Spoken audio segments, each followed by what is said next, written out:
하나님의 복된 말씀은 신약성경 히브리서 제10장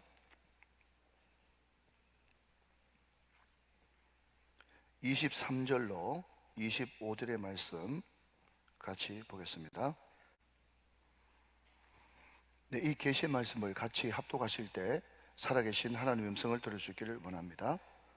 이 말씀은 하나님의 말씀입니다. 같이 합독하시겠습니다. 시작. 또 약속하시는 이는 미쁘시니 우리가 믿는 도리의 소망을 움직이지 말며 굳게 잡고 서로 돌아보아 사랑과 선행을 격려하며 모이기를 피하는 어떤 사람들의 습관과 같이 하지 말고 오직 본하여 그날이 가까움을 볼수록 더욱 그리하자. 아멘. 아멘. 제가 현대자동차의 임직원 강의를 하게 됐을 때 일입니다. 이렇게 질문했습니다. 결혼이 뭐죠? 여러분 결혼을 뭐라고 생각하십니까? 한 사람이 이렇게 대답했습니다. 무덤입니다. 제가 그냥 지나치지 못하고 그래서 이렇게 대꾸했습니다. 결혼이 무덤이라면 그 집에서 태어나는 애들은 전부 귀신이겠네? 어떻게 하면 우리 가정이 천국이 되고 우리 자녀들이 천사로 살 수 있는 것일까요? 오늘 본문은 그 답을 우리에게 가르칩니다. 오늘 본문에서 가장 중요한 키워드가 있다면 그것은 다른 것이 아니라 격려하며, encouragement, 격려라는 이 단어입니다. 이 단어에 담긴 의미는 이렇습니다. 분발시키다, 자극하다, 일정한 방향으로 이렇게 이끌어내다, 또는 호흡을 불어넣다. 호흡을 불어넣다.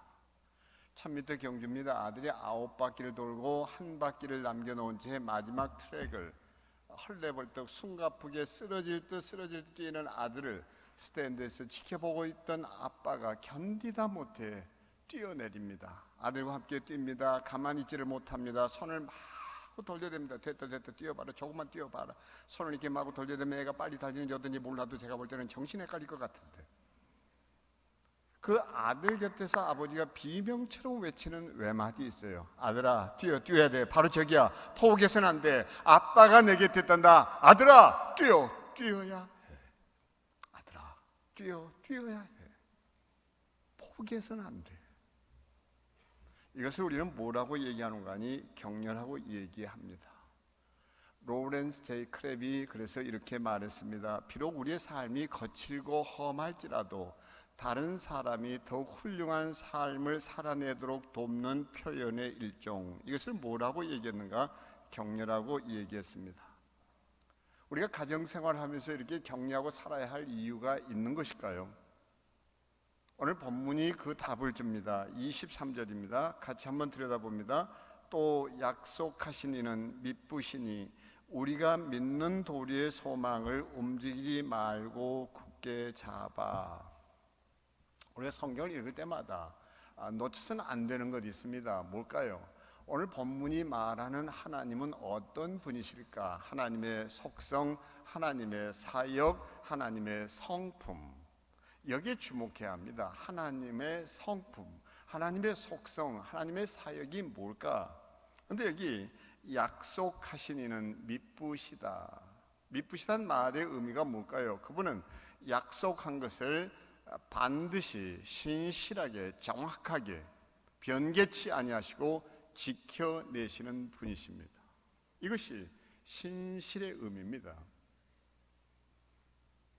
제 부친께서는 학교에 교편을 잡으셨는데 출장을 자주 가셨습니다. 출장을 가시는 아버님께 부탁하는 게 많았습니다. 제 아버님이 처음부터 안 된다고 그러면 제가 포기하고 살 터인데 제 아버님이 꼭 약속을 해요. 사다 주마. 돌아오신 아버지 보고 이제 묻죠. 그때마다 제 아버지는 그 모범 공무원이셨고 주 5일 근무제를 정확하게 철두철미 지키시는 그런 분이셨습니다. 주 5일 근무제. 5일 동안 이걸 지켜냈었어요. 이틀은 좀 쉬셨습니다. 이 수준 높은 얘기를 이해하시겠어요?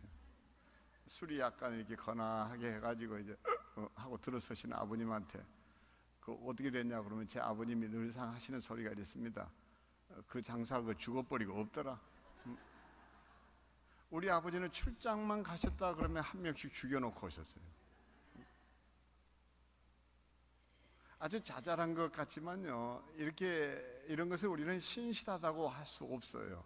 신실하다는 말의 의미는 뭘까요? 그분은 약속한 것을 변개치 아니하시고, 범브란트 목사님이 계셨습니다. 하나님의 지하운동이라는 책을 펴내신 분입니다. 나치의 잔혹한 행위 앞에 그는 늘 두려움에 사로잡힙니다. 두려움이 파도처럼 그를 넘실거리며 덮쳐옵니다. 그때마다 그는 그 두려움을 정복하기 위해 몰래 훔쳐가지고 들어간 성경책을 꺼내 읽고 또 읽고 또 읽습니다. 그때마다 그의 시선이 꽂히는 한 기절이 있어요. 두려워 말라, 내가 너와 함께합니다.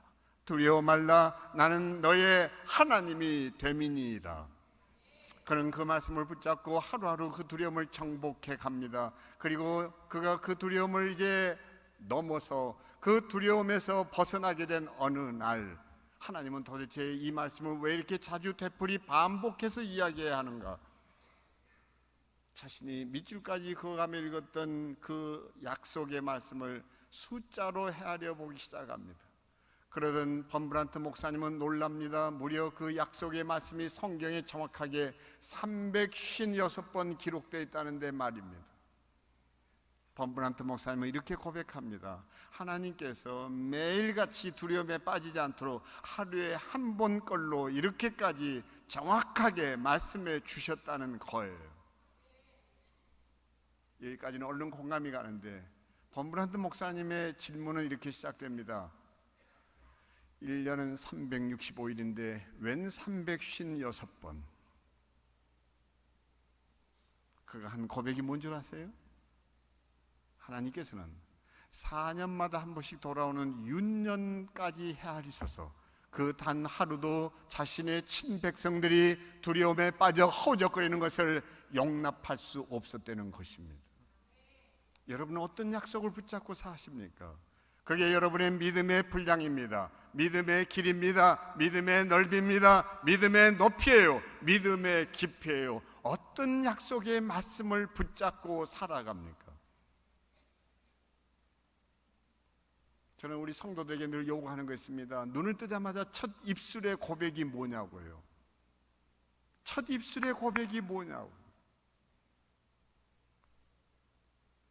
첫날 말씀드렸던 것처럼 우리는 잠에서 깨는 것도 대충이에요. 한 시간, 아니 하루의 시작이 약속에 출발하고 있나요? 저는 매일같이 눈을 뜨자마자 다짐해 보는 거 있습니다.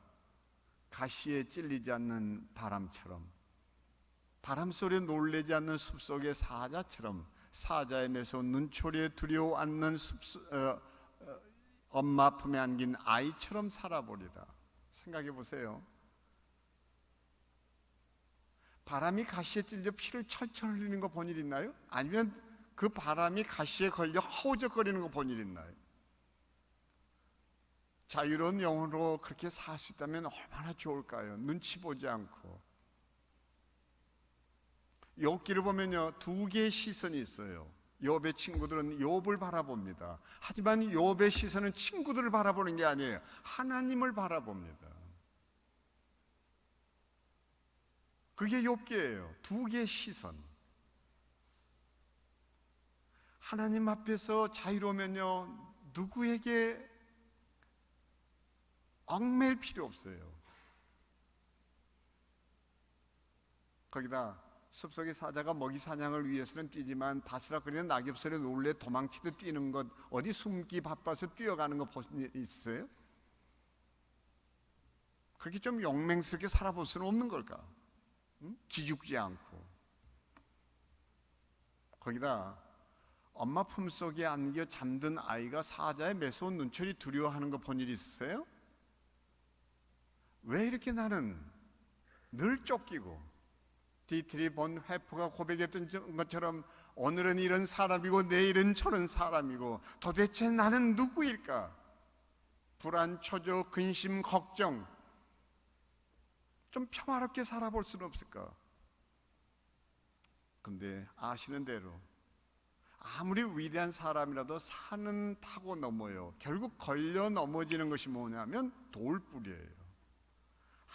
아주 사소한 일에 마음들이 상합니다. 그렇지 않으세요?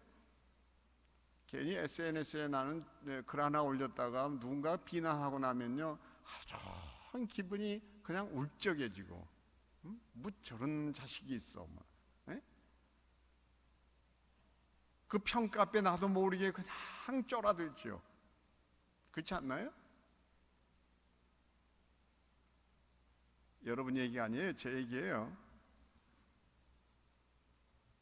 제가 설교자로 부름받은 제 소명 어떤 건지 잘 알죠. 그 예언자들의 목소리를 내야 할 때도 있죠. 근데도 하나님께 시선을 두기는커녕 사람들의 시선에 내가 매달릴 때가 있죠. 사람들의 반응이 좋으면 나도 모르게 막 이렇게 우쭐거리게 되고, 별로 반응이 없다 싶으면 나도 모르게 낙심해서 내가 또 뭘 잘못했나. 참 약해요. 네? 늘 다짐하는 제 강의나 설교의 인벤토리 있죠. 참석자의 머릿수 헤아리지 말고 그들의 심장 박동 소리를 헤아리고 있거라. 근데 안 되죠. 뭐 사람들이 그냥 반응이 좋으면 어쭐거리게 되고, 에? 또 그렇지 않으면 나도 모르게 막 심쿵해지고 막.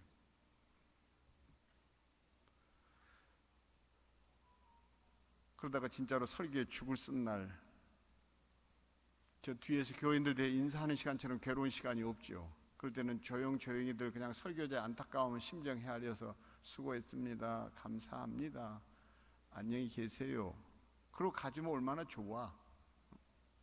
집단에 친하다고 해서 이러는 놈이 있습니다. 목사님 오늘 죽 썼죠. 누가 저더러 확인 사살해달라고 그랬어요? 네? 그때는 귀싸대기라도 한 대 올려버리고 싶은 심정인 거 있죠. 제가 저 부산, 지금은 호산나 교회지만 세종환교회 있을 때 진짜로 그날 좀 주제를 뭐 어떻게 선정한다고 한 게 어른들이 소화하기 어려운 걸 택했다가 진짜 죽 썼습니다. 교인들 표정에 놀라가지고 설교를 마치자마자 나와가지고 기다리고 있던 아이들한테 그랬는데 안 되겠다, 오늘은 빨리 톡 끼자. 그 해운대로 살고 있는 집으로 얼른 톡 꼈습니다. 차를 운전해 가는데요, 제가 제 자신에게 너무 실망이 돼가지고 그냥 맥이 풀린 거예요. 왜 이랬을까? 아내나 아내대로 남편 심기 건드리고 싶지 않아서 차창만 이렇게 내다보고 있고, 두 아이는 아빠 엄마의 무거운 침묵 견디다 못해 고개를 푹 떨구다가 졸고 있고, 그 침묵을 깨야 될 사람이 제 자신인 걸 잘 알아요. 결국 제가 한마디 내뱉습니다. 그래, 그렇게 됐다. 오늘 죽 썼네.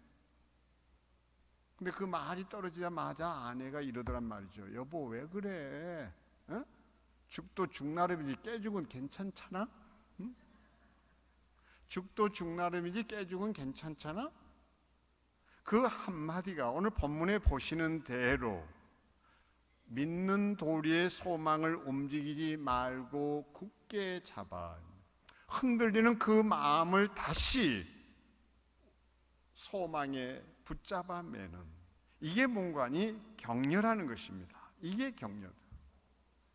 그래서 오늘 본문은 뭡니까? 어떻게 우리가 격려하고 살아야 되는지도 얘기하고 있습니다. 어떻게 해요?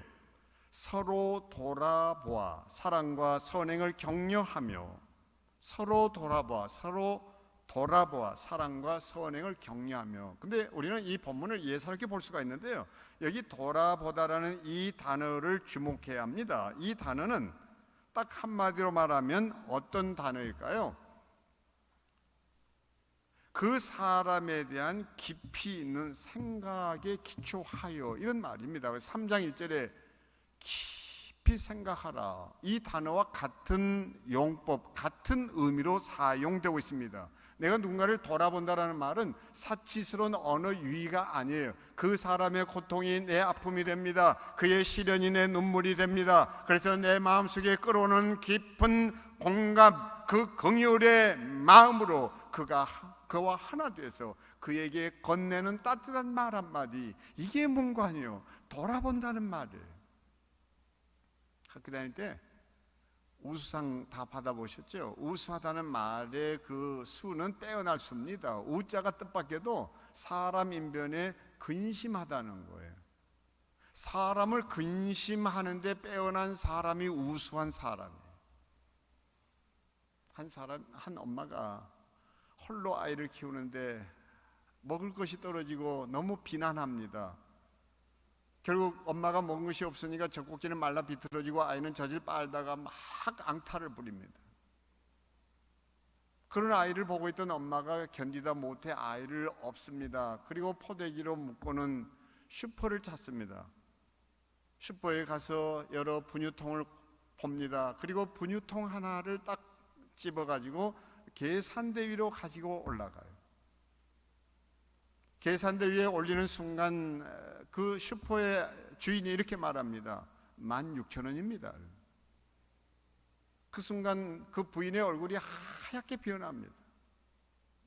손을 힘없이 펴는데 거기에 손에는요 구겨진 10,000원짜리 지폐 한 장이 달랑 놓여 있습니다. 너무 슬픈 표정으로 주먹을 다시 쥔 채 돌아 났습니다. 주인은 팔리지 않는 그 분유통을 들고 진열대로 갑니다. 진열대에 올립니다. 그리고 그 진열대에 올려진 그 분유를 살짝 건드려서 툭 떨어뜨립니다. 팍 하는 소리와 함께 마침 슈퍼를 다스리던 부인이 놀라서 고개를 돌아봅니다. 그때 주인이 이렇게 말합니다. 부인, 찌그러진 분유통은 반값이면 됩니다. 놀라는 그 부인에게 오라고 손짓을 하고는 건네받은 10,000원짜리에 그 잔돈 2,000원과 함께 분유를 건넵니다. 이 사람은요 자기 자신에게 천국을 선물하고 있었던 거예요. 이게 뭡니까? 돌아본다는 말입니다. 상대방의 아픔이 나의 아픔이 되고, 그러니까 다시 말하면 깊은 공감하에, 사치스러운 언어 유희 아니에요. 더더군다나 사랑과 선행을 격려하며 사랑을 모르는 이가 없습니다. 거기에 선행이 뭡니까? 착한 행위를 보게 되었을 때, 여기 강조되는 것은, 그러니까 사랑과 선행을 보게 되었을 때 그 기회를 놓치지 말고 사로잡아, 이런 의미예요. 사로잡아. 때를 붙잡고 계세요? 오늘 이제 중고등학생들하고 같이 예배를 드리고 있는데요, 한번 생각해 봐요. 딸이 일찍 귀가를 했어요. 엄마가 바쁘게 외출을 했나 봐요. 싱크대 청소가 안 돼 있어요. 이럴 때 엄마를 좀 도와야 되겠다 싶은 마음에 딸이 열심히 설거지를 해두었습니다. 뒤늦게 돌아온 엄마가 자기가 해야 할 일을 누군가가 깨끗하게 정리해 놓은 일에 놀랍니다. 딸이 들어섭니다. 엄마가 묻습니다. 이건 누가 시켰니? 딸아이는 칭찬이 돌아올 줄 알고 너무너무 반갑게 이렇게 얘기합니다. 제가요. 근데 그때 엄마 하는 소리가 뭐예요? 아이고, 내가 공부를 이런 식으로 하면 얼마나 좋겠냐. 안 시키는 일은 잘만 하더라 그래. 시집 가서도 잘해야 될 텐데. 아니 몇 살인데 시집 얘기를 꺼냅니까? 이건 기회를 사로잡는 게 아니에요. 그것을 그냥 차버리는 것입니다. 기회를 사로잡아. 기회 붙잡고 계세요? 어떤 부인이 그런 얘기를 하던데, 자기 남편은 어떻게 된 게 속옷만 벗었다 그러면요, 그 옷을 홀라당 벗어가지고 휙 하고 집어 던지기를 잘한대요. 애비가 그러니까 자식 놈들도 똑같대요.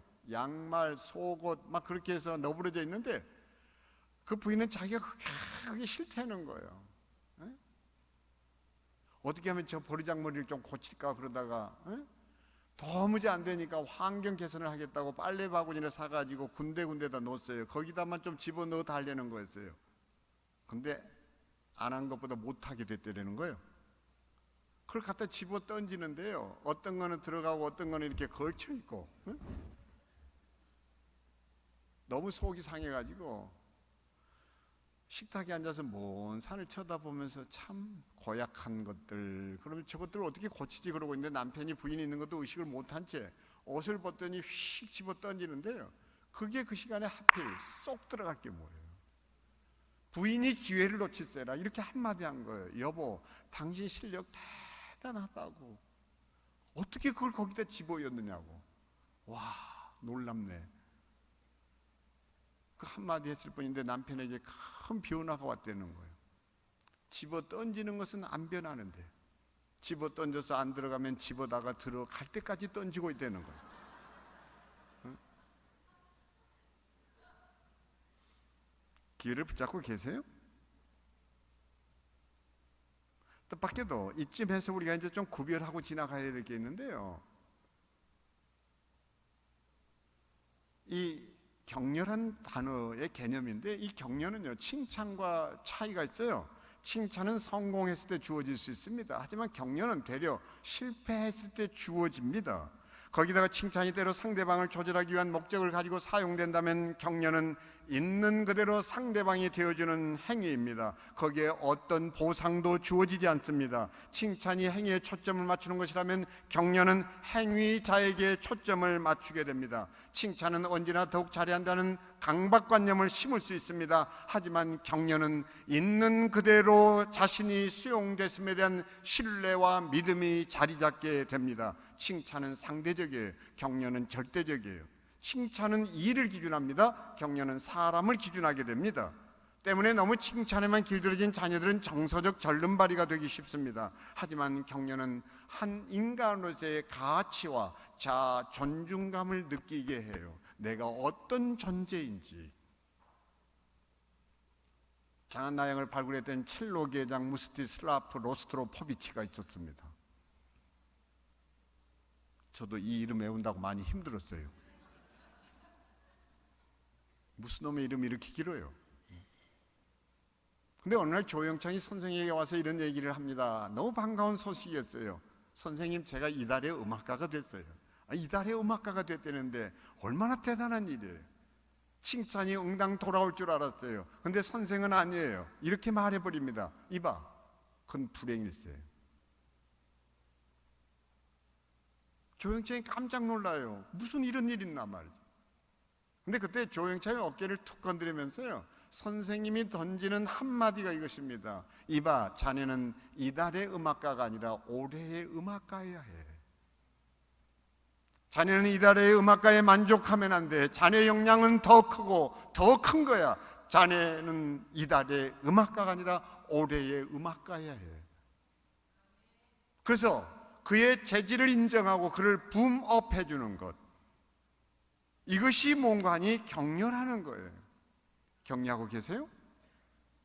우리 자녀들이 살아가는 일에 있어서 가장 필요한 영혼의 양식이 있습니다. 행복 비타민이 있습니다. 그게 뭔 줄 아세요? 다른 거 아니에요. 아빠는 말이야, 너 때 그건 생각도 못했던 일이야.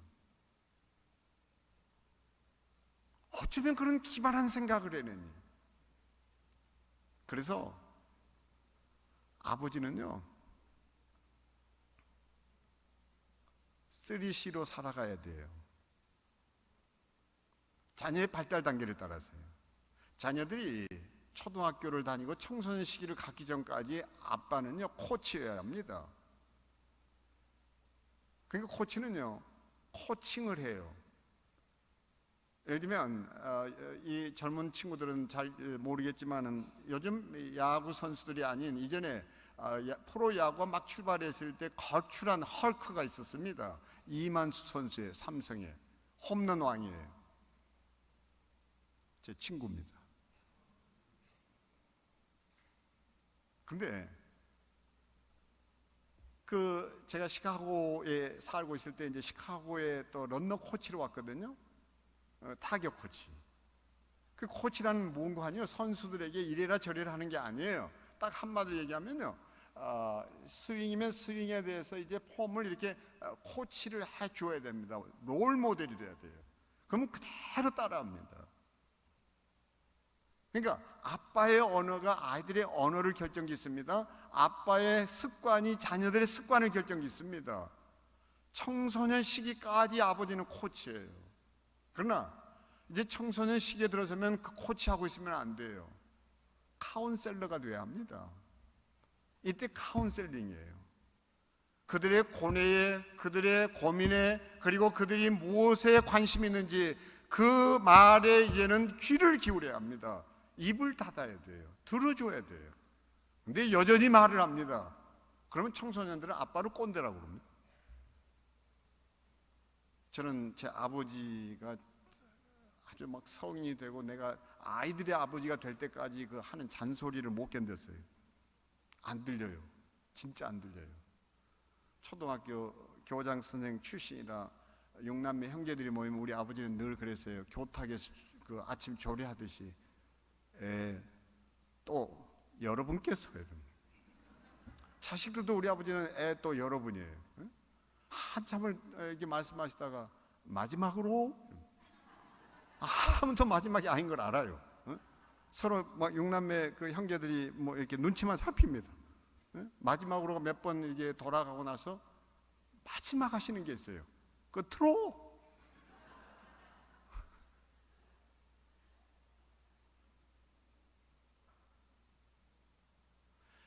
청소년 시기를 지나면요, 부모들이 더 이상 카운셀링 하고 있으면 안 돼요. 컴패니언, 동반자가 돼야 됩니다.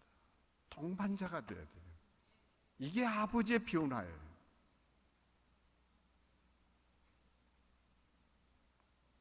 어떻습니까? F.B. 마이어는 그래서 이런 얘기를 합니다. 내가 다시 살 수 있는 생명이 주어진다면 나는 더 많은 사람들을 위로하고 격려하는데 내 생애를 송두리째 바쳐보고 싶다. 이것이 이 시대의 가정을 꾸려나가야 하는 가장의 책임일 수도 있습니다. 아니, 부모 세대가 자녀들에게 줄 수 있는 선물일지도 몰라요. 어떻게 격려할 수 있나요? 가장 손쉬운 격려 있습니다. 언어를 통한 격려예요. 성경은 이릅니다. 선한 말은 마음에 달고 뼈에 양약이 되느니라. 경우에 합당한 말은 아로 새긴 은쟁반의 금사관이라. 더더군다나 성경은 이렇게 말하고 있습니다. 사람의 죽고 사는 것이 혀의 권세에 달려 있느니라. 우리가 잊지 못하는 IMF 때 일입니다. 중소기업을 경영하던 사장 한 분이 부도 위기에 내몰렸습니다. 여태까지 누구에게 피해 끼친 일 없이 살아왔는데 너무너무 인생에 큰 오점을 남기게 된 부도 위기 앞에 그는 괴로워합니다. 그러던 어느 날 그는 해서는 안 될 몹쓸 생각을 합니다. 내 한 목숨 끊어버리면 모든 것 끝장날 터인데, 그날 모든 회사 직원들을 퇴근을 시킵니다. 홀로 회사에 남습니다. 자기의 땀과 눈물이 밴 곳을 이곳저곳 살펴봅니다. 그리고 장부를 다시 들여다봅니다. 답이 없습니다. 힘없이 그는 회사 문을 닫고 회사를 나섭니다. 한강으로 나갑니다. 교각위에 올랐습니다. 그리고 자기 몸을 투신하려고 고개를 숙인 순간이었습니다. 어른거리는 강물에 가족들의 얼굴이 떠오르고 맙니다. 가족들의 얼굴을 떠올리는 순간 자기도 모르게 온몸에 힘이 쫙 빠져나가는 걸 느낍니다. 털썩 주저앉습니다. 땅이 꺼져라 한숨 쉬어보지만 방법이 없습니다. 하늘 쳐다봅니다. 깜깜한 서울 하늘 회색빛 그 하늘에 어떤 희망도 보이지 않습니다. 다시 일어섭니다. 자기 몸을 던지려고 하는 순간 여전히 그 가족들의 얼굴이 그를 붙잡습니다. 낙심하면서 그는 터벅터벅 걷기 시작합니다. 목적지도 없이 말이에요. 한참을 걷던 그는 자신의 발걸음에 놀랍니다. 어느 순간 자기도 모르게 무의식 중에 걸었던 발걸음이 자기 집을 향해 있다는데 말입니다. 집 앞에 섰을 때 일입니다. 평소 같지 않게 자신의 2층 집이 2층까지 환하게 불로 밝혀져 있습니다. 이게 무슨 일인가? 힘없이 현관문을 열고 들어설 때였습니다. 그 늦은 시간, 그 깊은 밤, 아빠에게 연락이 닿지 않고 아빠는 귀가를 하지 않자 가족들이 아빠를 초조하게 기다리고 있다 힘없이 들어서는 아빠의 초췌한 모습을 봅니다. 남편의 그 어두운 얼굴을 봅니다. 아내가 다가섭니다. 옷소매를 부여잡습니다. 그리고 이렇게 중얼거립니다. 여보, 당신 회사 무슨 일이 있는 거죠? 당신 회사 부도 날지 모릅니다. 그러나 당신의 인격은 부도 나지 않을 거라 믿어요. 여보, 나와 아이들이 당신을 얼마나 존경하고 사랑하는지 그것만 잊지 말고 살아주세요 하고 목이 메서 말을 다 잊지 못합니다. 아이들이 울어버립니다. 부인도 눈물을 터뜨립니다. 그 광경을 물끄러미 쳐다보고 있던 남편이 그 아내와 아이들을 끌어안습니다. 온 가족이 부둥켜 안고 엉엉 눈물을 터뜨립니다. 그러다가 날이 밝습니다. 남편은 출근을 서두릅니다. 그는 회사로 가지 않습니다. 주 거래은행을 찾습니다. 지점장의 출근을 먼저 앞서 기다리고 있습니다. 지점장을 따라 지점장실로 들어섭니다. 놀란 지점장에게 딱 앉자마자 그 눈을 똑바로 쳐다보고 그날 밤에 있었던 얘기를 죄다 꺼냅니다. 그리고 마지막 말합니다. 제 회사 부도 날지 모릅니다. 아니, 부도 납니다. 하지만 제 인격은 부도 내고 싶지 않습니다. 그리고 그 눈동자를 똑바로 쳐다보는 순간 이번에는 지점장의 눈빛이 흔들립니다. 다른 사람은 몰라도 저 사람은 한번 믿어볼 수 있을까? 지원책을 내놓습니다. 어음을 연장시켜버립니다. 그렇게 해서 그 어렵다는 IMF 파고를 타고 넘습니다. 아내의 그 따뜻한 말 한마디가 자기 목숨을 끊으려던 남편을 지아비를 살려냅니다. 꺼져가던 회사를 다시 일으킵니다. 나라 경제 부흥의 견인차가 됩니다. 가정은 어떤 곳인가? 지치고 피곤한 영혼이 모든 절망 속에 다 포기해버리고 싶을 때라도 그를 다시 불러일으키는 따뜻한 영혼을 살리는 말을 가지고 있는 것, 그것이 가족인 걸 놓치지 않게 되기를 바랍니다. 우리가 이런 부모들에게 할 수 있는 말이 하나 있어요. 젊은 청소년들, 패밀리가 무슨 뜻이에요? 패밀리란 다른 뜻이 아니에요. Father and Mother, I love you. F-A-M-I-L-Y, F, Father, A-N 접속사, 아빠, 그리고 M, Mother. 그리고 I-L-Y가 뭐예요? I-L-Y, I love you. 얘들아, 반응 좀 보여줘.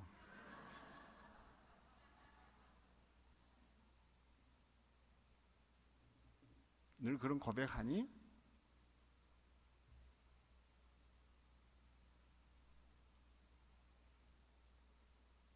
어떻게 격려할 수 있을까요?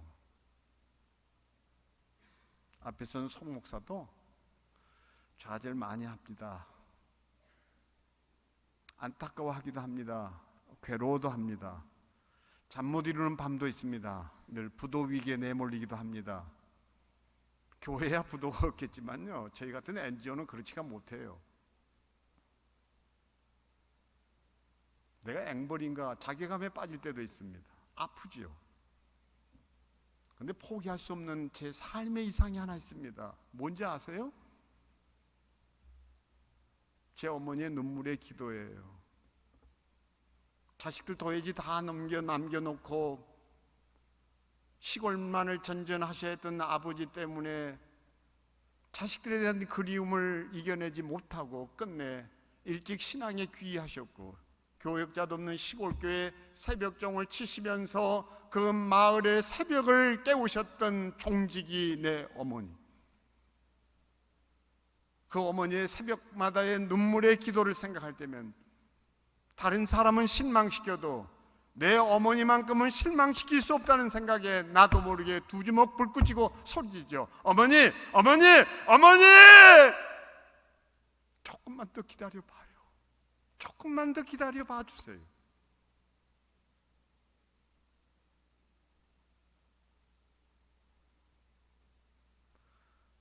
누군가 널 위해 기도하네. 누군가 널 위해 기도하네. 내게 기도하는 부모가 계시다는 것, 나를 위해 기도하는 신앙의 믿음의 가족들이 있다는 것, 그것이 내 인생의 가장 큰 경쟁력이고 그것이 내 삶의 자산인 거 놓치지 않게 되기를 바랍니다. 자식이 못마땅했던 아버지가 결국은 아들한테 화를 버럭내고 말했습니다. 나가 이 자식아! 자식아! 아들은 집을 나가버립니다. 돌아올 줄을 알았던 아들이 돌아오질 않습니다. 속이 탑니다. 누가요? 엄마가요.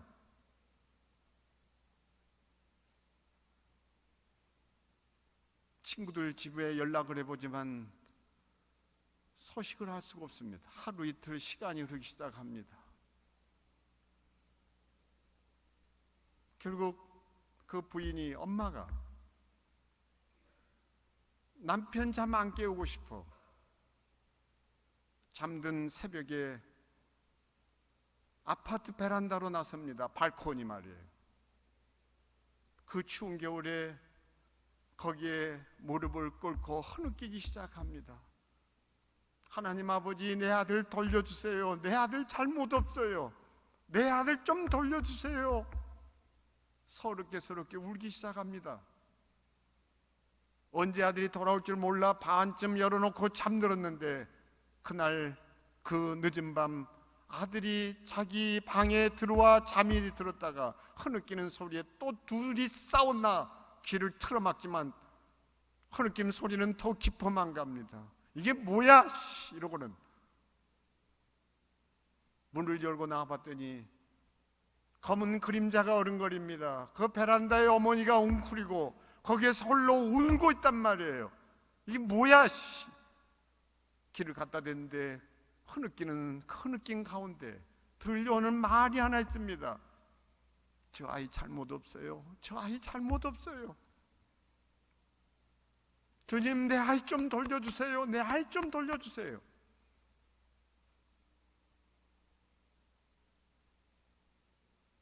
내가 이 집을 망치게 했고 내가 못난 놈이라고 생각했던 아들이 아무도 나를 사랑해 준다고 여기지 않았는데 엄마가 나를 위해 저 눈물을 흘리고 있다는 것, 그 눈물이 잠든 아이를 깨웠어요. 아이가 달려가 엄마를 부둥켜 안고 웁니다. 엄마 잘못 없어요. 내 잘못이에요.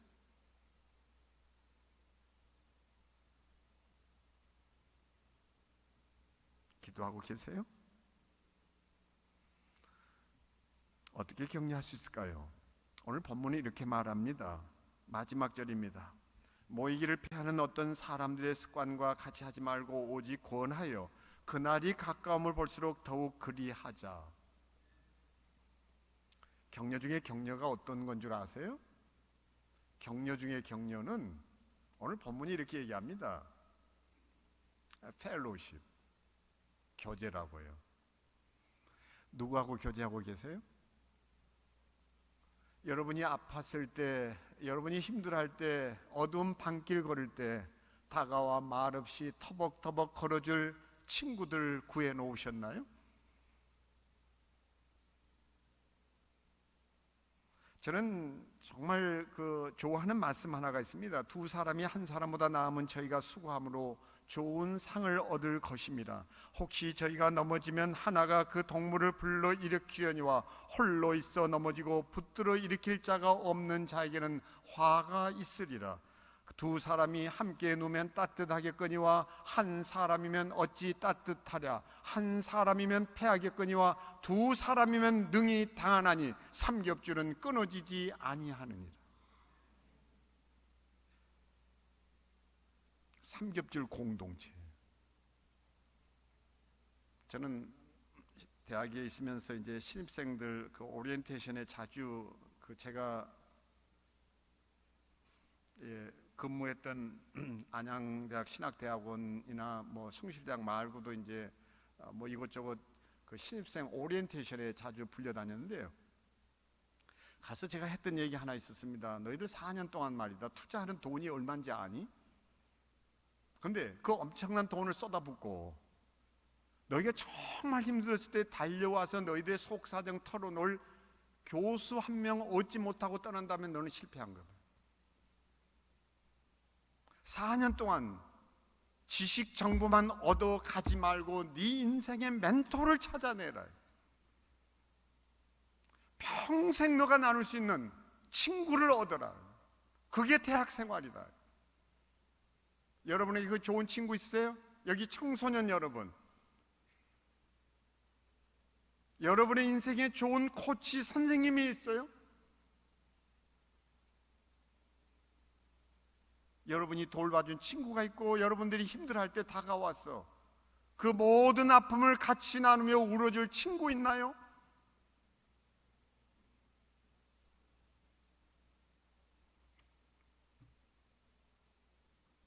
저는 30년 동안 NGO를 이끌었습니다. 그러다 보니까 결국 과부 사정 과부가 잘 안다고 늘 밤 12시가 돼서 고민스러울 때 전화할 수 있는 친구는 역시 같은 NGO 일을 하고 있는 저 바포의 최일도 목사밖에 없어요. 어느 해 부부 동반해서 서로 어디 집 하나 정해놓고 한 해 동안 입었던 마음의 상처들 위로하고 그냥 들어주고 너 참 많이 고생했고 자네 많이 힘들었겠다. 그런 치유의 시간을 갖습니다. 우리에게 늘 필요한 게 치유의 시간이에요.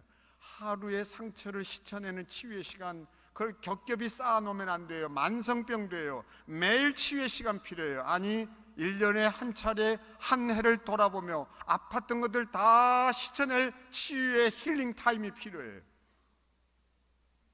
그날 내 부부가 네 사람이 손을 잡고 기도하다가 많이 울었습니다. 우니까 되던데요. 같이 울어주는 친구 있으니까 되던데요. 그리고 그날 밤 제가 제 아내들어 당신 저 최 목사 부인이랑 저 방에 같이 자고 우리 둘이 자면 안 되냐? 그 둘을 내보내고 우리 둘만 남게 됐습니다. 정직하게 얘기해서 살다 보니까 자존심 때문에 부인 앞에 못할 얘기도 있더라고요. 쪽팔려가지고 친구끼리는 할 수 있을 것 같아서 둘이 뭐 이런저런 두런두런 나누다가 친구가 코를 골고 자는데 잠든 친구 물끄러미 쳐다보다가 마종기 시인의 우화의 강 떠올렸습니다. 사람이 사람을 만나 서로 좋아하면 두 사람 사이에 서로 물길이 튼다. 한쪽이 슬퍼지면 친구도 가슴이 메이고 기뻐서 출렁이면 그 물살은 밝게 빛나서 친구의 웃음소리가 강물의 끝에서도 들린다. 처음 열린 물길은 짧고 어색해서 서로 물을 보내고 자주 섞여야겠지만 한 세상 유장한 정성의 물길이 흔할 수야 없겠지. 넘치지도 마르지도 않는 수려한 강물이 흔할 수야 없겠지. 긴 말 전하지 않아도 미리 물살로 알아듣고 몇 해쯤 만나지 못해도 밤잠이 어렵지 않은 강. 아무려면 큰 강이 아무 의미도 없이 흐르고 있으랴. 세상에서 사람을 만나 오래 좋아하는 것이 죽고 사는 일처럼 쉽고 가벼울 수 있으랴. 큰 강의 시작과 끝은 어차피 할 수 없는 일이지만 물길을 항상 맑게 고집하는 사람과 친하고 싶다. 내 혼이 잠잘 때 그대가 나를 지켜봐주고 그대를 생각할 때면 언제나 싱싱한 강물이 보이는 시원하고 고운 사람을 친하고 싶다. 여러분에게 친구 욕심 있나요? 사람 욕심 있나요?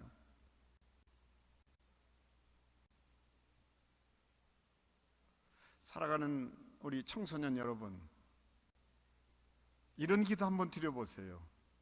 하나님, 요나단에게 다윗에게 요난이 필요했던 내 인생에도 친한 벗 좀 주세요. 그리고 내 인생에 영적 멘토가 있어서 늘 찾아가 내 고민을 털어놓을 수 있도록 주여 제게도 좋은 펠로십이 있게 해주세요.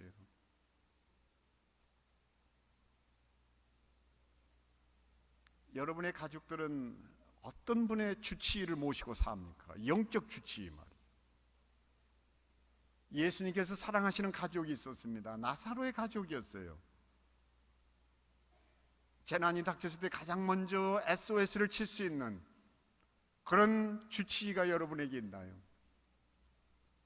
교회는 이런 교제를 소홀히 하면 절대 안 됩니다. 격려는 그래서 무엇인가? 환난 날에 우리의 도움이 되시는 하나님의 손길을 느끼게 합니다. 이 격려야말로 행복 비타민 중에 가장 강력한 비타민이에요. 가정주의를 맡는 우리 우정교회가 다시 한번 가정 안에 이 격려가 살아 숨쉬고 행복 비타민을 먹고 마셔 우리 모두 가정 천국을 경험할 수 있게 되기를 소망합니다. 하나님은 그 일을 위해서 사랑하는 아빠, 엄마, 자녀를 주셨고, 그래서 우리에게는 바로 이것을 실천해가는 하나님의 자녀로 열심히 공부하는 훈련의 도장이 우리 가정이라고 할 수 있습니다.